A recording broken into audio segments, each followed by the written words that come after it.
An old woman appeared from the hatch. She staggered the few steps across the deck, clamped onto the railing, and threw up.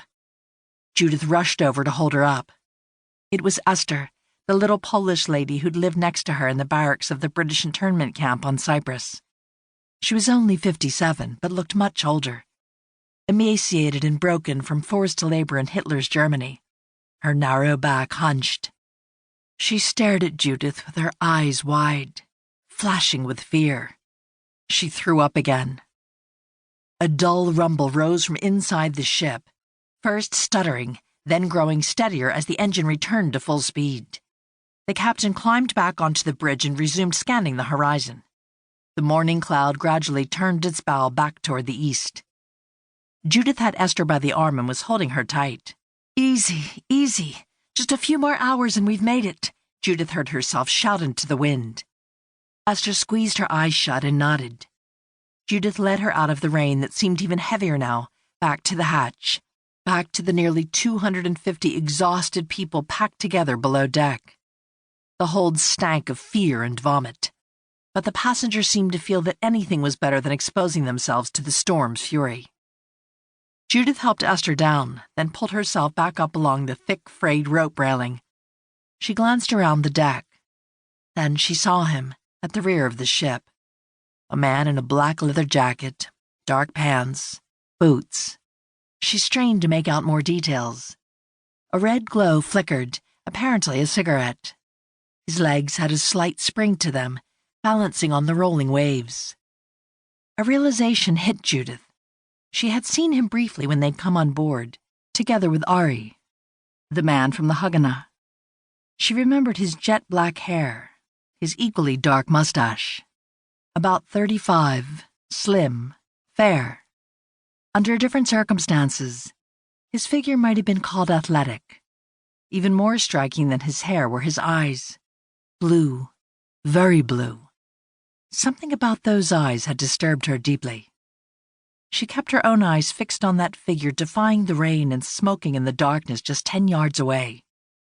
She took a deep breath and concentrated. She was more and more certain that she had seen those eyes before, long before coming on board. She turned back toward the bow. The wind still whipped at the waves, but the wall of rain had let up for the moment. She believed, or rather guessed, hoped, that she could detect some bright dots far ahead. Lights, she thought, and not on the water. Lights on the shore. The lights of Tel Aviv. "The ship's coming." Uri Rabinovich pressed the binoculars tighter to his eyes. "They're coming," he repeated, more urgent now. He waited a moment, waiting to be certain. "It's them. Give the signal." Daniel Wazansky sprang up and directed the spotlight at the sea. 3 long flashes, 2 short, 3 long. Uri held his breath a second. What if he'd gotten it wrong? What if the morning cloud had already been intercepted, like so many ships before her?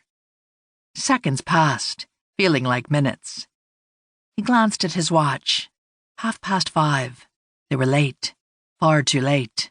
Soon it would be light. "Again!" Uri shouted to Daniel. He squinted through his binoculars. Still nothing. "God damn it," he muttered. But then, there it was, flashing on the other end. 3 long, 2 short, 3 long. He lowered his binoculars. "Quick, prepare the boats." 5 young Haganah men sprang up from behind a dune and ran down to the beach where their gray inflatable boats lay. Only 2 of the 5 had a motor. The others had to be rowed, roughly 300 yards out over the roaring surf. The morning cloud was now clearly in view. Uri reached the beach close behind the others, short of breath after his sprint.